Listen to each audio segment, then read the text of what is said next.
Hello and welcome as we continue our journey this week through to the fifth Sunday in Lent, March the 21st, 2021.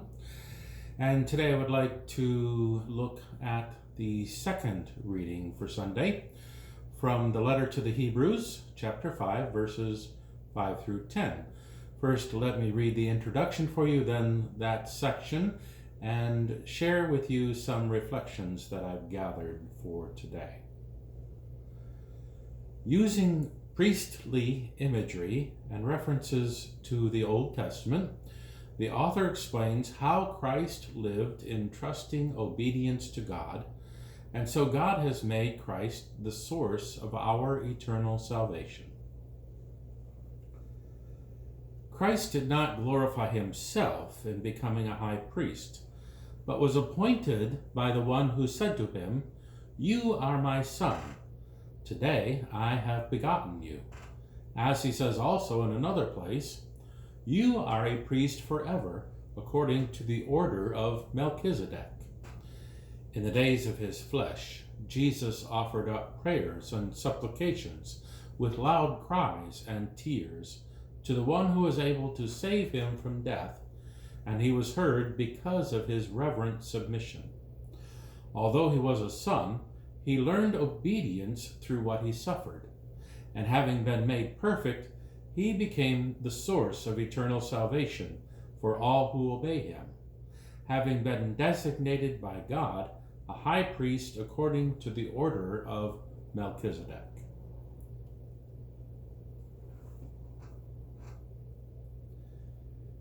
The letter to the Hebrews. It's not a book that we typically sit down and read for enjoyment. And honestly, it can be a difficult book to relate to even in a group Bible study or a formal Bible study that's led by someone who knows what they're talking about, and that's not always me. I am gifted at using other people's words wisely. The very name suggests that it was written primarily for the Hebrews. So why do we find it showing up in the weekly Sunday readings? Well, first, it may help us to revisit some background information about this letter. In spite of the fact that the King James Version ascribes Hebrews to the Apostle Paul, it was almost certainly not written by the Apostle Paul. The identity of the author is not a certainty. No consensus exists among theologians as to who may have written this letter. And this lack of consensus is not some modern invention that just came about.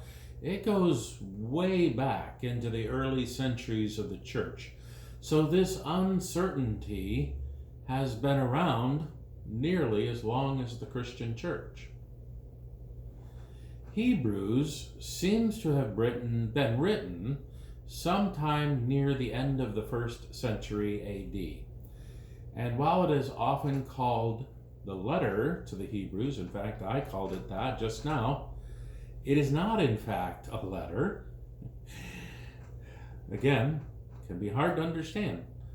Instead, it has more in common with a sermon. Near the end of the letter/sermon, the author calls it a word of exhortation or teaching. Hebrews 13, verse 22 reads, "I appeal to you, brothers and sisters, bear with my word of exhortation, for I have written to you briefly." A pastor who preaches a 13-chapter sermon and considers it to be brief will probably not last long in the Lutheran Church. While we cannot say exactly what community this letter/sermon is written to, what does seem to be clear is that the original audience had suffered some persecution, and some of the members who would be listening to this from whatever congregation either had or were considering turning their backs on their Christian faith. The sermon writer is a very complex theologian and individual, which makes it a little difficult to follow what he has written, especially because this sermon does not follow the linear pattern to which we have become accustomed. The writer does not move smoothly from point A to point B to point C. In fact, the writer does not even start with a joke. So today's section, Hebrews 5, is in the second half of a larger section. And this larger section looks backward to verses that were written earlier in this letter/sermon. It expands on the idea of a merciful high priest, which was first introduced 3 chapters ago in chapter 2, verse 17. And the quotation, which is from Psalm 2, verse 7, "You are my son, today I have begotten you," echoes the first Old Testament quote in this book way back in chapter 1, verse 5. So the preacher here assumes that the people who are reading this or listening to someone read it will remember those earlier points and understand his referencing them now. How do you think that would go over in today's world? Jesus Christ, he says, is like the high priests of old in 3 ways. He was appointed by God, he sympathizes with our weakness, and he gives us access to mercy and grace from God, eternal salvation. The only difference between Jesus and the high priests is sin. Jesus is without sin. Verse 6 of today's reading, which says, "You are a priest forever according to the order of Melchizedek," will again be addressed in chapter 7, because here he doesn't tell us who Melchizedek is or anything about him. But in verse 7, he'll go into that a little bit more when Hebrews contrasts Jesus to the high priesthood of Aaron and states that Jesus is superior to Aaron. And for the Jews, trust me, that would have been an enormous claim, because Aaron started all of this high priesthood. Perhaps the most significant characteristic of today's reading, and what makes it particularly appropriate for this 5th Sunday in Lent, is the emphasis on the humanity of Jesus.